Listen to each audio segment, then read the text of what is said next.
Buenas tardes, nosotros les vamos a exponer el PPA3, elaboración de un caso, el cual se trata del virus de la rabia.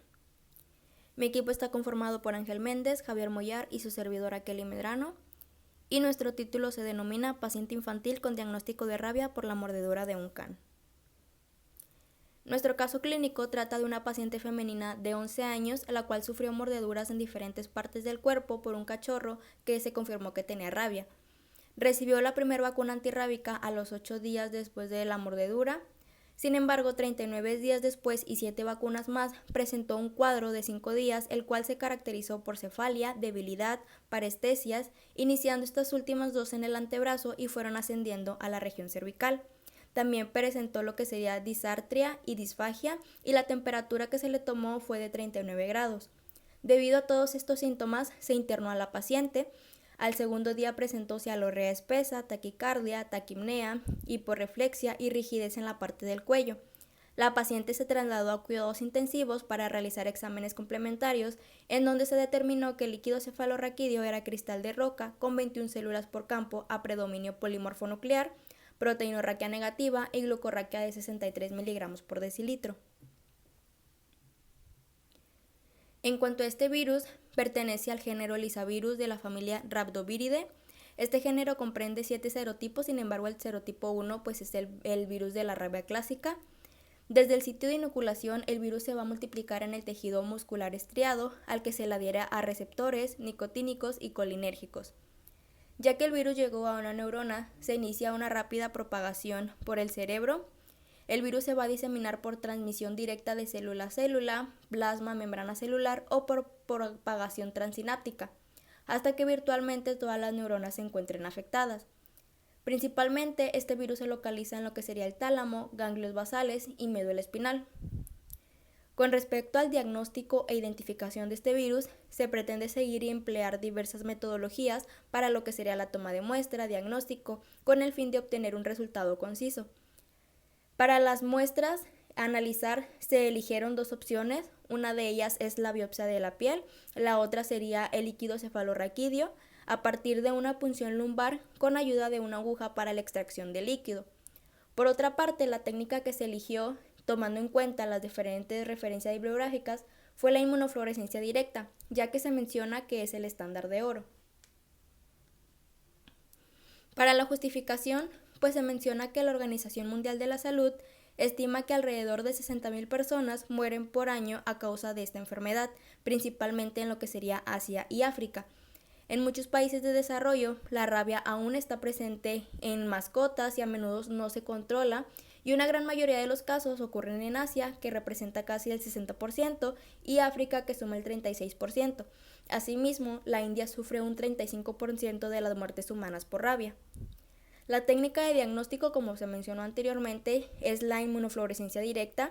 Esta es mediante uso de anticuerpos monoclonales conjugados, que aunque presenta pues costos altos y en reactivos y equipos, pues eligió esta técnica ya que presenta resultados rápidos y presenta especificidad y sensibilidad del 95 al 99%.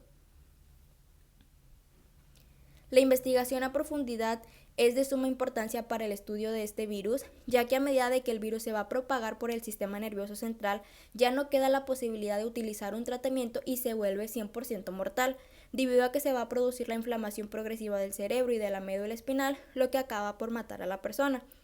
Sin embargo, existen síntomas donde los músculos se van paralizando gradualmente hasta que el paciente va entrando en coma lentamente, y pues sería una muerte más dolorosa, ya que el paciente de todas maneras pues acaba de fallecer de una u otra manera.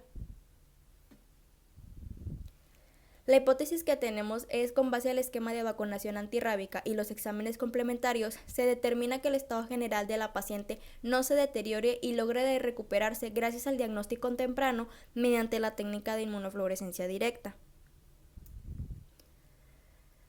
En cuanto a la estrategia metodológica de muestreo, pues durante el procesamiento de las muestras para el diagnóstico de rabia se deben de tomar en cuenta principalmente todas las normas de bioseguridad señaladas por la OMS, asimismo por el Centro para Control y Prevención de Enfermedades, y las pruebas diagnósticas se van a dividir en las que se van a realizar a los pacientes que todavía se encuentran vivos y a las que son efectuadas después de su defunción.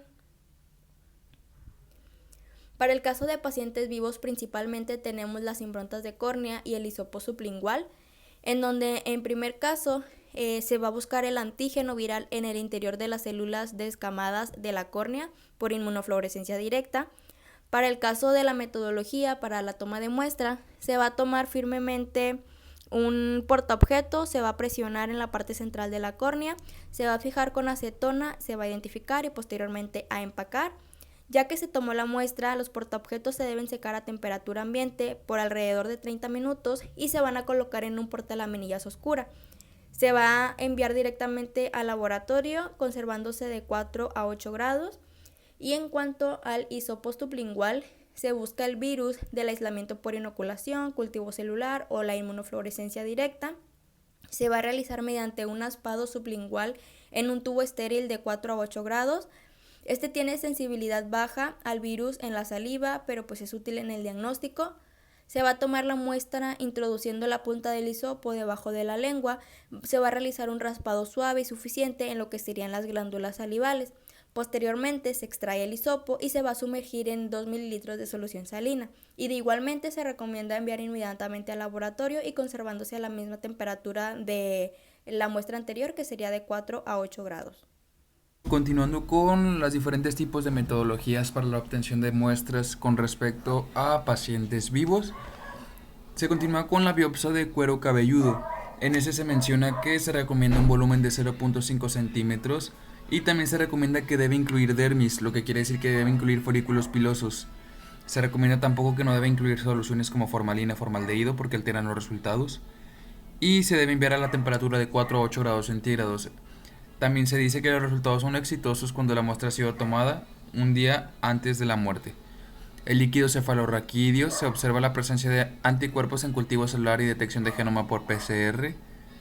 También se dice que la cantidad necesaria para cada muestra es de 2 mililitros y se debe enviar inmediatamente a la misma temperatura que la biopsia de cuero cabelludo. Se recomienda también realizar el estudio citoquímico, generalmente menciona que es normal. Para el caso de la saliva, para este se utiliza una jeringa sin aguja de 1 a 3 mililitros de saliva con un tubo estéril. Para este se recomienda con un tapón de rosca que contenga 2 mililitros de solución salina. En este también se enjuaga el elemento de toma de muestra o se deposita dentro del hisopo y se identifica, empaca y refrigera. De igualmente se recomienda conservar a la misma temperatura. Con respecto a la sangre, se menciona que esta muestra no es de valor diagnóstico. Para este caso, se utiliza para el monitoreo de la concentración de anticuerpos protectores en las personas involucradas laboralmente con el virus. Se utiliza un tubo sin anticoagulante y se envía únicamente de 3 a 5 mililitros de suero que no debe estar remolizado ni lipémico. Lipémico viene siendo que no contenga mucho cierto tipo de grasas. De igual manera se debe conservar en refrigeración o congelado y se envía inmediatamente. Por otra parte, ya entrando en lo que viene siendo en muestras pero ya de pacientes fallecidos, estas son las que más se utilizan, que son las necropsias. Se dice que tiene una sensibilidad del 99%. Se realizan 3 cortes de tejido más comunes para el caso del estudio de la rabia, viene siendo la corteza, el tálamo, el tallo y el cerebelo. Para este caso también se utiliza un refrigerado específico y no se utilizan conservantes. Se utiliza, o para la técnica de inmunofluorescencia directa, se aislará y protegerá el virus. Además, se realiza la punción retroorbital, en el cual se utiliza un trocar, que es para realizar un agujero en la parte posterior de la cavidad ocular, y luego se introduce una pipeta de plástico a través de este hueco. Estas muestras mencionadas anteriormente de los cortes se envían en un recipiente limpio, con cierre hermético y debidamente marcado con el nombre del paciente. También se mencionan que las muestras son procesadas en el laboratorio de bioseguridad de nivel 3 hasta su inactivación y luego se finaliza en el nivel 2. Asimismo, también están empleadas técnicas con diferentes tipos de normas, que son las que se mencionan. Y también se menciona que no son apropiadas las batas abotonadas por delante, ni mangas que no recubran por completo los antebrazos. No debe usarse fuera la ropa de laboratorio sin antes descontaminarse. Y se puede ser necesario un equipo de protección respiratoria para ciertos tipos de procedimientos de laboratorio o para el trabajo con animales que sí estén infectados con el virus. Asimismo, aquí se generaliza todos los tipos de pruebas mencionadas anteriormente, solamente especificando que son para muestras humanas. Para las muestras humanas ante mortem Las muestras selladas vienen siendo las improntas de córnea, saliva, hisopo sublingual, suero y plasma, mientras que para el caso de muestras únicas se utiliza líquido cefalorraquídeo y biopsia de cuero cabelludo. Para casos de post-mortem se utilizan los cortes mencionados anteriormente como el encéfalo, tallo, entre otros. Con respecto a la estrategia metodológica de diagnóstico, pues se utiliza la detección que se puede realizar con diferentes métodos dependiendo de la muestra a utilizar. Los métodos vienen siendo los mismos que se mencionaron anteriormente. Asimismo, con estos tipos de métodos se utilizan para el estudio de diferentes tipos de virus. Por ejemplo, para el SARS-CoV-2 se utiliza la saliva, para el Zika el suero, para el virus de papiloma humana el líquido cefalorraquídeo, virus sincitial respiratorio para el hisopado. Así que se generaliza que con las diferentes muestras mencionadas se pueden diagnosticar a sí mismo como la rabia, otros tipos de virus. Los métodos comúnmente empleados para la detección de este virus son la inmunofluorescencia directa, que es la específica o analizada para este estudio, pruebas biológicas, pruebas moleculares de anticuerpos monoclonales, cultivos celulares e inmunohistoquímica que serán explicados a continuación. Este viene siendo, antes de empezar el análisis de cada uno de los métodos anteriores, cómo es que se generalizan, cómo es que se empieza cada uno de los métodos con diferentes tipos de muestras post-mortem y ante-mortem, utilizando la inmunofluorescencia directa, asimismo obteniendo muestras positivas o negativas y asimismo conteniendo como un tipo de orden para poder realizar cada uno de los métodos. Bueno, para continuar, vamos a hablar sobre la inmunofluorescencia directa. En esta técnica, pues primeramente se debe obtener una muestra de los cortes de tejido encefálico, de los cuales se realizan 3 impresiones en una lámina de vidrio. En dicha técnica se utiliza un conjugado con anticuerpos monoclonales, estos marcados con fluoresceína, los cuales reaccionan con la proteína N del virus de la rabia. El anticuerpo marcado se procede a incubar con el tejido con sospechas de infección con este virus y en caso de ser positivos, pues se unirá a los antígenos que estén presentes. El anticuerpo que no se une se elimina mediante lavado y el complejo antígeno-anticuerpo se procede a visualizar por microscopía de fluoresceína. La proteína del virus que esté presente en células infectadas poseerá una fluorescencia color verde brillante y en caso contrario, si la muestra de tejido encefálico resulta negativa para la presencia del virus de la rabia, el campo en el microscopio se va a observar completamente oscuro. En el caso de la prueba biológica, pues primeramente se depositan 50 miligramos de la muestra de tejido encefálico, esto en un vial con 60 microlitros de solución salina estéril. Se procede a macerar hasta disolver el tejido y después se procede a centrifugar en una microcentrífuga, esto a 4000 hasta 5000 revoluciones por minuto durante 15 segundos. El sobrenadante se extrae con una jeringa de 0,1 mililitros y se inoculan 3 microlitros de manera intracerebral, esto en ratones albinos suizos de 3 días de edad. La duración de la prueba es de 28 días, en los cuales se va a observar el desarrollo de síntomas relacionados con la rabia hasta que pase la muerte de los ratones que fueron inoculados.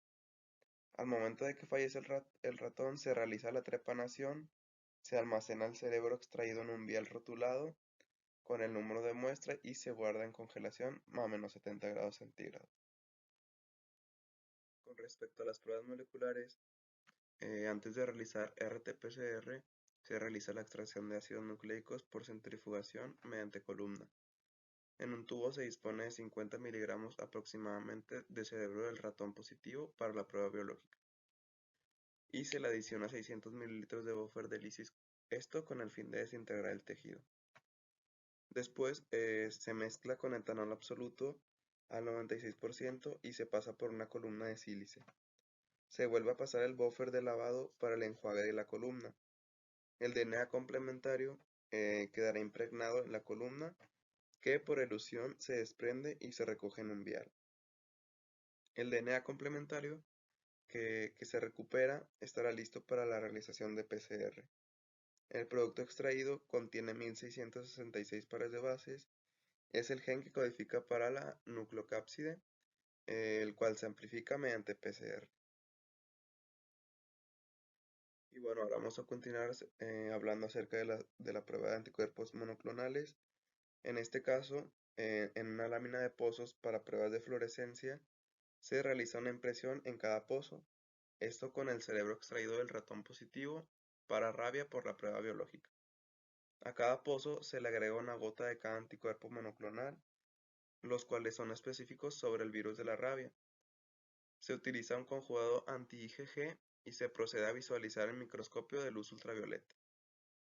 Finalmente, la interpretación de la prueba se hace de acuerdo con el patrón de fluorescencia positivo o negativo que es leído en la lámina. Con respecto al método de cultivo celular, aquí se cultivan células BHK21, que se conoce como línea celular ideal para la propagación de virus rábico. Se requiere además ratones Mus musculus, cepas de CFI y NHI, con ratones recién nacidos de 1 a 2 días y de 21 días de edad. A partir de las cepas virales se preparan suspensiones con una dilución 1 a 1000, las cuales se inoculan simultáneamente en los cultivos celulares BHK21 y en ratones lactantes por vía intracerebral. Se inocula en tubos Leighton y tubos de cultivo celular tradicional. Se incuban en cámara a 36 grados Celsius hasta el momento de cosechar. A partir de la misma dilución anterior, se inoculan ratones lactantes con 0.01 mililitros por vía intracerebral. Las células BHK21 se cosechan a las 24, 48 y 72 horas post inoculación. Las células BHK21, como ya mencioné, pues se cosechan a las 24, 48 y 72 horas post inoculación mediante el siguiente procedimiento. Con respecto al tubo de cultivo celular tradicional, bueno, aquí se menciona que se elimina el medio de mantención, se lava la monocapa con PVS, se cubre las células también con PVS y se deja reposar durante 10 minutos a temperatura ambiente. Se elimina el PVS y se desprende la capa celular con un asa de pipeta Pasteur y se realiza un frotis, el cual una vez seco se fija en acetona por 10 minutos a menos 20 grados Celsius y se tiñe con anticuerpos fluorescentes. Mientras que en los tubos Leighton se elimina el medio de mantención, se retira el cubreobjeto y se deposita en un tubo de ensayo donde se fija en acetona igual durante 1 hora a menos 20 grados Celsius. Posteriormente se somete a tinción directa también con anticuerpos fluorescentes. Y bueno, finalmente como perspectivas y conclusiones, podemos mencionar que el análisis del caso pues resulta de suma importancia debido a que se presenta una manera en la que una sintomatología precisa puede llevar al diagnóstico rápido y efectivo del virus de la rabia. Como se observó en el caso, la primera vacuna antirrábica se recibió a los 8 días del incidente, lo cual influye en el avance de la enfermedad. Inmediatamente cualquier persona que haya sido mordida por un animal del cual se desconozca su paradero o persona que haya sido expuesta de otra manera a este virus, pues debe consultar a un médico de inmediato. Pasado más de un mes y obtenidas 7 vacunas más, la inflorescencia directa en biopsia de piel, esto de la nuca, fue altamente sugerente para el virus de la rabia.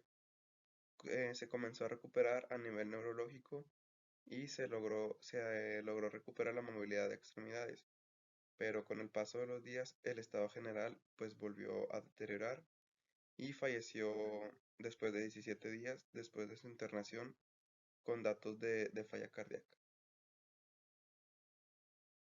La sensibilidad de una técnica de diagnóstico de la rabia varía mucho según el estado de la enfermedad, así como el estado inmunológico, la excreción viral intermitente y la formación del personal técnico. Con la técnica de inmunofluorescencia en biopsia, se logra observar directamente un resultado positivo e indicativo de rabia. Eh, Esta es una técnica sensible, pero existe la desventaja de costos en reactivos y en el equipo, y que debe ser realizado por personal que sea especializado. De De acuerdo a la estrategia metodológica planteada, pues es posible mencionar que se puede resolver el caso clínico con una gran eficacia, ya que las técnicas descritas para el diagnóstico pues presentan una alta sensibilidad y especificidad. Una de ellas, y la cual podría emplearse para el diagnóstico temprano de la infección, pues como ya se mencionó, es la técnica de inmunofluorescencia directa.